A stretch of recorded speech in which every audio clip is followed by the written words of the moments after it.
What is to be asked? What is to be asked? 어떤 질문을 던질 것인가? 작년 2월에 국내 첫 환자가 발생했었고, 그 이후로 지금 이제 1년이 지났는데요.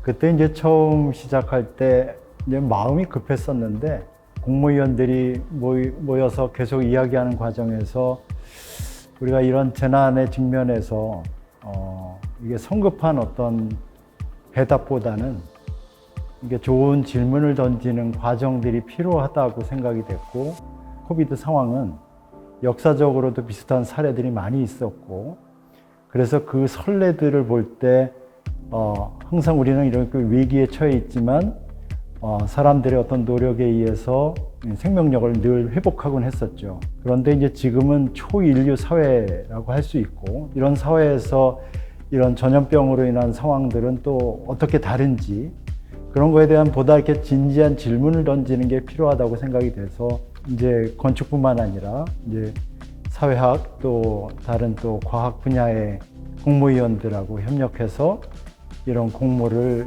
진행하게 된 것입니다. 워낙 다 각각 다 자기 방에서 자기만의 방식으로 갑자기 맞은 이런 상황에 대해서 당황스러워하면서 건축계 안에서도 그렇고, 저도 사실은 건축가 전문가이자 또 한편으로는 그냥 한 사람의 시민으로서 그냥 당황하는 마음이 똑같은 것 같아요. 그때 질문을 한번 다 같이 묻고 답을 듣는 자리, 같이 나누는 자리를 만들어 보자 하는 그때 그 시점에서는 그때 되게 절박했던 것 같아요. 이제 보통 이제 제 주변에서 사실 갖고 있는 어떤 그 문제가 한 곳에 좀 모이고, 그거를 전문가들이 그 중에 한 사람이자 전문가로서 또 그걸 보는 사람으로서, 그다음에 그 문제를 해결할 지점을 답을 막 모색해야 되는 사람으로서 그냥 다 같이 사실은 한 자리에서 그런 것들이 쭉 연속돼서 일어났으면 했던 바람이 있었거든요. 이거를 문제를 객관화시켜서 보기에는 그때는 너무 전문가로서나 혹은 국민 시민으로서의 한 사람, 이런 것들이 서로 이렇게 막 분리가 되지 않는 상황이었고, 지금도 여전히 그런 것 같아요. 그래서 문제를 찾는 것이자 해결점을 찾는 것이 한 자리에서 다 같이 이루어질 수밖에 없는 상황이었고, 여전히 지금도 그렇다고 생각이 돼요. 또 어떻게 보면 그 과정을 통해서 그런 내용들이 어느 정도는 정말 또 그런 작용과 반작용들이 이루어졌다고도 생각이 돼서, 굉장히 그 과정이 의미가 깊었어요. 저의 가장 큰 관심사는 이 벌어지고 있는 이 상황을 좀 긴 호흡으로 역사적인 맥락에서 바라볼 수 있을 것인가라는 거였어요. 그러니까 처음에 이 코로나가 본격적으로 창궐하기 시작했을 때 우리가 굉장히 많은 공포에 시달렸고, 사실 그 공포는 충분히 근거가 있었죠. 온갖 종류의 예측과 기대라고 할 건 아니지만 어떤 가능성에 관한 이야기들이 많이 나왔는데, 이게 인류가 이런 일을 처음 겪는 것도 아니고, 이 상황의 이 규모나 그 비중이 인류가 그 사이에 겪어왔던 다른 종류의 그 팬데믹에 비교했을 때 그때도 그렇고 지금도 그렇고 이렇게 압도적이었다고 과연 할 수 있느냐라는 의문을 갖고 있었거든요. 그런데 이제 시간이 좀 지나놓고 나서 생각을 해보면 여전히 우리가 그렇게 느꼈을 수는 있었겠다고 생각합니다. 그 이유는 이게 그야말로 그 고도로 발달된 현대 정보통신을 통해서 완전 24시간 실시간으로 생중계가 됐기 때문에, 사실은 전 세계가 한 가지 어떤 주제에 대해서 이렇게까지 공통적인 관심을 보여준 적이 별로 없잖아요. 그렇기 때문에 그 당시에 특히 그 초창기 때 그 상황으로 다시 돌아가 보면 이 상황 자체의 어떤 밀도나 비중이 상당히 크게 느껴졌던 건 그건 부인할 수 없는 사실인데, 그럼에도 불구하고 우리가 여기서 뭔가 교훈을 얻고 효과적으로 여기 대응하기 위해서는 그 역사적인 맥락에다가 이 사건을 집어넣고 볼 필요가 있다라고 생각했고, 지금도 그 생각은 변함이 없습니다. 너무 과도한 낙관이나 혹은 과도한 공포로부터 좀 어느 정도 거리를 두고서 차분하게 이 상황을 들여다볼 수 있는 정신적인, 심리적인 여유가 조금 더 있을 수 있는데, 이거를 역사적인 맥락으로 보면 그게 좀 아쉽다는 생각 많이 들죠. 지금쯤이면 뭔가 상황이 바뀔기를 하는 희망이 굉장히 컸던 것 같고요. 그럼에도 불구하고 지금 이 질문이 유효하다는 것이 좀 안타깝기도 한편에 같이 이렇게 머리를 맞대고 이제 고민하는 그 자세나 태도가 하나의 학습이고 그렇지 않을까 했던 기대를 했었던 것 같고요. 계속 열려있는 상태를 탐구하고 고민하고 그리고 이제 빨리 적용해보고 할 수 있는 그런 상태에 대한 기대, 그리고 지금도 여전히 그 기대는 희망 혹은 소망이라고 말해야 될 것 같은데 그렇게 갖고 있는 것 같습니다. 저는 건축가이고 또 한국건축가협회의 대외 담당 부회장을 맡고 있는데요. 이 대외 담당 부회장을 제가 맡으면서 하려고 했던 부분이 뭐냐면 소위 재난 건축에 대한 부분을 담당하고 싶었었어요. 사실은 그게 이 공모가 시작되기 전이었는데요. 그래서 이제 여러 가지 이런 재난 때마다 사실은 건축과 도시가 적절한 대응을 못 해왔다라는 늘 반성이 있었고, 평상시에 이런 재난 상황에 대해서 다양한 상황을 준비하고 논의하고, 그러다가 재난이 생기면 그 위원회가 모여서 대책을 논의하는 이제 이런 역할을 만든 직함으로 제가 이제 대외 부회장을 맡았는데요. 그 이후에 바로 이제 코비드-19 상황이 생겨났습니다. 그래서 저는 이 공모위원회에서 전체적인 조직을 만들고 진행하는 과정을 총괄하는 역할이었습니다. 공모위원 분들도 사실은 뭐 이 공모가 어떻게 진행돼야 된다라고 하는 거를 처음부터 정확한 그림을 갖고 모이지 않았고, 또 전체 과정이 어떤 그림 정확하게 결과를 어떤 걸 내겠어, 뭐 5팀을 뽑겠어, 3팀을 뽑겠어, 뽑으면 어떤 팀이 돼야 돼, 기준은 이래야 되라든가를 뭐 결정하는 사람으로서의 공모 운영위원이라기보다는 어떻게 보면 내비게이터 역할을 하는, 근데 길을 알고 뭐 지향도 뚜렷하게 알고 가는 내비게이터 역할이 아니라 어떻게 보면은 이 한 지점까지 어떻게 간 다음에 그 지점까지 많은 분들이 참여해서 어느 지점까지 이제 오면 다시 저희가 논의를 해서 의미 있게 우리가 이 방향을 잡으면 이 다음 지점은 어디쯤이 되겠다, 다시 그 이제 깃발을 또 앞으로 갈 수 있는 방향을 또 찍고 가고 이런 역할을 하는 게 운영위원이라고 생각을 했어요. 그래서 어떻게 보면은 이제 그 지금 모인 힘들이 하나하나는 되게 미약하고 모호한 지점들을 말을 하고 있지만, 모였을 때 갖는 힘을 또 모아서 다음 단계로 가고, 또 모였을 때 갖는 힘을 또 의미 있게 움직이도록 하는 그런 걸 같이 논의하기 위한 자리가 이제 운영위원회라는 어떤 그 자리고, 각자 자기가 처한 자리에서의 상황들을 피드백을 해서 그 지금 모인 자리의 분들하고 같이 의미 있는 방향으로 움직이기 위해서 의견을 보태는 그런 역할이 운영위원으로서의 저희 역할이었다고 저는 생각을 했습니다. 저는 저 논의 진행 도중에도 제가 몇 번 동료 그 위원님들께도 말씀드렸는데, 저는 그 소수 의견을 내는 거에 대해서 주저하지 않겠다라고 말씀드렸어요. 그 이유는 뭐 이런 일이라는 게 뭐 만장일치로 진행될 필요가 없는 것이고, 똑같은 상황에 대해서 얼마든지 다양한 그 의견이 있을 수 있는 것인데, 아무래도 이제 사람의 심리라는 게 같이 모여서 일을 하고 하다 보면 뭔가 이렇게 조금 서로 결이 맞았으면 하는 그런 기대가 생기지만, 좀 다른 의견, 조금 다른 관점을 제가 낼 수 있다면 그게 전체적인 이 공모전을 위해서는 좋은 일이 아니겠는가라고 생각했었던 것 같습니다. 뭐 저도 한 사람의 질문자이길 바랬고요. 그리고 그 질문 자체가 굉장히 어려웠었던 것 같아요. 그래서 남이 어떤 다른 사람들이, 내 동료가, 내 주변 사람들이, 뭐 세계에 있는 많은 우리 인류의 친구들이 어떤 고민을 하고 있는지를 같이 이제 그 무리 안에서 보는 게 가장 하고 싶었던 역할이었고, 그런 자세로 임했던 것 같습니다.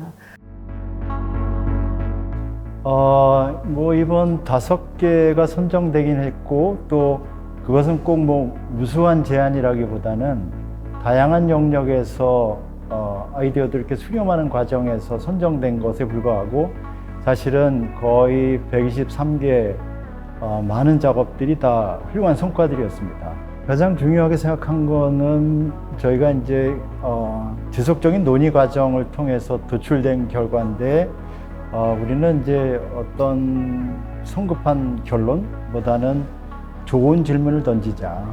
그리고 이게 이제 공모를 통해서 이제 아이디어를 모으는 과정인데 이게 이제 경쟁보다는 협력하는 과정, 어떤 성과보다는 열린 과정을 통해서 어떤 좋은 아이디어를 모으는 과정, 이게 중요하다고 생각했고, 그래서 저희가 이제 WTA 플랫폼이라고 이제 가정하고 또 그런 시스템을 만들었던 이유도 사실은 이 다양한 조직 집단들이 어떤 지혜를 모으는 과정, 그 과정을 통해서 해온 게 이제 가장 중심이 됐던 얘기고, 중요한 과정이었다고 생각하고요.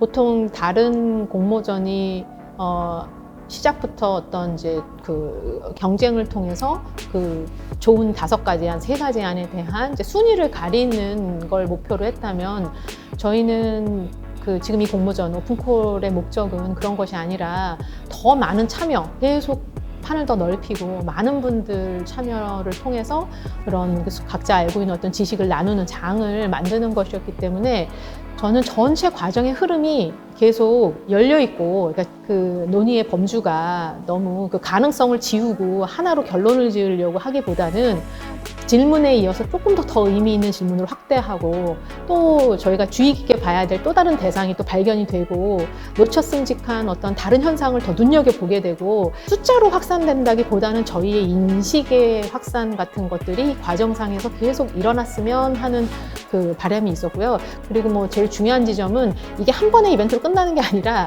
요런 저희가 이게 구축했던 이 경험의 과정들이 머리를 정말 모아야 되고 협동을 해야 되는, 협력을 해서 연대해야 되는 어떤 다른 문제를 만났을 때 이 시스템이 다시 구현이 될 수 있는 방식으로 이 과정을 겪었으면 좋겠다. 그게 아마 저희가 가장 애를 쓴 부분 아니었나 싶습니다. 그 몇 가지가 있었는데 저는 사실은 너무 리서치 오리엔티드 된 것보다는 그래도 뭔가 이렇게 좀 구체적으로 이렇게 그 제안할 수 있는 것들이 있는 쪽에 아무래도 조금 더 관심을 갖고 있었어요. 아무래도 아마 제가 이제 건축가이기 때문에 이제 현실 세계 속에서 우리가 뭘 할 수 있는가 그런 거에 대한 관심 때문에 그랬던 것 같고, 우리가 살아가고 있는 이 세계를 우리가 인식하는 데 있어서 사실 지금까지는 이제 소위 인간 중심으로 생각하는 거, 그래서 휴메니스틱하게 생각하는 것 자체가 상당히 미덕이죠. 그것도 안 되는 경우가 굉장히 많았으니까. 근데 이제는 정말 우리가 살고 있는 이 세상의 주인공이 인간뿐 아니라 거기에는 일반 다른 생명체들도 들어가고 심지어는 무생물도 거기 들어가는 게 아닌가. 약간 그런 식으로 이번 팬데믹을 계기로 삼아가지고 우리의 의식이 상당히 넓은 지평으로 좀 확대되는 그런 계기가 되는 것이 아주 중요하다고 생각하고요. 특히 이제 저는 직업이 건축가인 사람으로서는 건축은 당연히 뭐 인간을 중심에 놓고 하는 직업이긴 한데 이제는 우리가 다루는 여러 가지 물질들이 있잖아요. 뭐 건축 재료부터 시작해서 뭐 어떤 공간, 위치, 장소 이런 것들이 다 그거 못지않게 중요한 하나의 세계의 구성원들이다. 라는 식으로 저도 조금씩 생각의 관점이 변화하는 것을 느끼게 됐습니다. 많은 참가자들이 함께 이제 이야기를 끌고 나갈 수 있도록 동료 코멘터처럼 이렇게 댓글 부대 같은 역할도 좀 했었고요. 근데 그런 고민 자체가 어쨌든 노출이 되면 그걸 보고 그 문제를 유추하고 있는 사람들이 특히 이런 건축 도시를 공부하는 전문으로 하는 혹은 그런 데 관심 있는 시민들이 그 문제들을 인지할 수 있는 그런 방식으로 얘기를 진행했던 것 같아요. 주로는 제가 조용히 이제 그 라이브를 보면서 코멘트를 좀 남기고 그 질문들을 좀 던지고 했었던 것 같아요. 그래서 끝으로 갈수록은 그 문제들을 어떤 방식으로 정리를 할 수 있을지, 정리란 해결은 아닐지라도 그 질문에 대한 좀 더 밀도 있는 이제 자료나 아니면 밀도 있는 고민들을 어떻게 보여줄 수 있을지에 대해서 조금 더 이렇게 질문을 던졌던 것 같습니다. 미래는 불확실합니다. 이 불확실한 상황 속에서는 많은 사람들의 어떤 선제적인 예측과 상상력이 필요하고요. 다만 이제 또 어떤 연구자들은 우리는 새로운 상황으로 가지 않고 과거로 되돌아갈 거라는 예측을 하는 사람들도 있습니다. 그러나 중요한 것은 우리가 과거로 회귀하는가 혹은 또 미래에 달라진 삶을 살게 되는가 하는 것은 어떠한 답이 중요한 것이 아니라 우리가 이러한 것들을 늘 논의하고 준비하고 있는가에 따라서 미래는 또 적응할 수도 있고 또는 또 적극적으로 우리가 준비할 수 있다고 생각합니다. 진짜 저희가 제일 큰 부분은 도시가 어떤 그 마스터 플랜으로 이루어지는 것이냐 했을 때 요번 저희 팬데믹에서 보면은 뭐 거리두기 2단계, 3단계 뭐 사실 물리적인 환경은 하나도 바뀌지 않았는데 공원도 그대로고 도서관도 그대로고 학교도 그대로였지만 시민들이 어떤 모드를 갖느냐에 따라서 완전히 다른 도시가 되는 거를 저희가 경험을 했단 말이죠. 근데 물론 그게 이제 긍정적인 경험은 아니었습니다. 왜냐하면은 2단계, 3단계가 될 때마다 너무 고통스러운 과정으로 저희가 우리가 새로 만들어낸 도시가 저희를 막 같이 이렇게 막 감옥으로 만드는 그렇지만 그런 방식이 아니면 각자의 안전, 내 가족의 안전, 모두의 안전 지킬 수 없으니까 그런 어떤 규범을 통해서 도시를 만들었단 말이죠. 그러니까 근데 이거를 저는 이번 경험이 긍정적으로 쓰일 수 있다고 생각이 돼요. 그러니까 저희가 도시가 처한 굉장히 많은 문제들을 물리적인 거를 새로 짓거나 하는 것만으로는 사실 다 저희가 대응을 할 수가 없다고 생각이 되고요.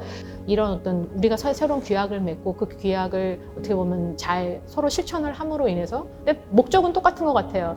길게 보면 우리 개개인의 안전, 내 가족의 안전, 그다음에 모두의 안전. 저희가 더 가치를 여러 가지로 더 확산시켜서 적용할 수 있을 것 같아요. 뭐 불평등을 낮춘다던가 취약층의 어떤 굉장히 안전한 환경을 저희가 더 높여야지만 전체적으로 사회가 더 안정할 수 있다던가 지속할 수 있다던가 이 기후 변화에 대해서 저희가 어떤 도시를 만들겠다라고 하는 게 단지 뭐 녹색 인증을 한다던가 그 에너지를 고려한 어떤 건물을 짓는다는 것만이 아니고 시민 한 사람 한 사람의 어떤 새로운 규약으로도 저희가 실천할 수 있는 방법이 생길 수 있지 않을까.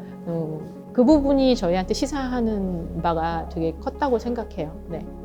그러니까 도시건축적으로 말씀드리면 우리가 커뮤니티의 중요성을 깨닫게 되는 계기였다고 생각해요. 그러니까 이번에도 사실 이제 대한민국이 지방자치제를 실시한 지가 꽤 됐지만 지방자치제의 어떤 실상 그리고 지자체별로 어떤 식의 접근 방식을 취하느냐에 따라서 상당히 다른 결과가 나오는 것을 우리가 많이 봤잖아요. 개인의 의지와 개인의 노력을 넘어선 지점에서 커뮤니티가 얼마나 중요하게 작동하는가를 배우게 된 것은 큰 소득인 것 같고요. 사실은 이 공모전 초기 단계부터 대답보다는 질문에 방점을 찍자고 굉장히 강력하게 주장을 하는 입장이었는데 아마 그거는 다시 그 시점으로 돌아가도 입장이 바뀌었을 것 같지 않습니다. 그러니까 올바른 대답을 이끌어내기 위해서는 질문 자체가 좋을 필요가 있고 그래서 이번에 빨리 어떤 대답을 내놔라, 해결 방법을 제시하라라는 식의 그런 공모전 분위기가 아니고 그것은 약간 다음 단계로 밀어놓더라 하더라도 우리 한번 질문을 정확하게 던져보자라는 것에 방점을 찍었던 것은 이 공모전의 특징이면서 더더구나 중요한 거는 이제 이런 태도가 앞으로 계속 유지가 돼야 된다는 거죠. 코로나 상황 아직 안 끝났고 지금 백신 접종이 시작됐지만 정확하게 이게 어떤 결과를 갖고 올지는 아직도 모른단 말이에요. 그러니까 우리는 지금 공모전 시작했을 당시와 지금 사실 근본적으로 변한 건 없는 것 같아요. 그랬을 때 여전히 그때 던졌던 그 질문, 그리고 질문을 던지는 어떤 태도, 그런 것들은 지금도 유효하다라고 말씀드릴 수 있을 것 같습니다. 네, 플랫폼이 이제 아마 공모가 끝나고도 유지되는 걸로 알고 있는데 아마 전 세계적으로 이런 우리가 겪고 있는 문제를 뭔가 바라보고 다시 해결점을 찾으려는 각 분야의 노력들이 있고 그것의 이제 하나라고 생각을 하고요. 이런 질문들과 그 질문들 간의 연결관계, 그리고 이 질문에 관심을 갖는 사람들의 어떤 네트워크가 이 재난, 이 코비드-19이라는 이 재난에 국한된 것이 아니라 앞으로 우리가 굉장히 유동적인 사회를 계속 해석하고 또 좀 더 개선하고 하는 어떤 태도로서 좋은 학습이었다고 생각을 합니다. 이러한 노력이 계속 이어질 수 있도록 아마 그 플랫폼에 계속 아카이브가 돼 있는 거죠. 그 질문들이, 이 질문 뭉치들이 아카이브가 돼 있고, 그걸 언제든 우리가 찾아볼 수 있고, 그리고 또 어떤, 이런 재난이 다시는 안 왔으면 좋겠지만, 이런 어려운 상황이 됐을 때 우리가 그때는 어떻게 했었지? 하고 이렇게 찾아볼 수 있는 그런 아카이브로 계속 유지가 됐으면 하는 마음이 듭니다.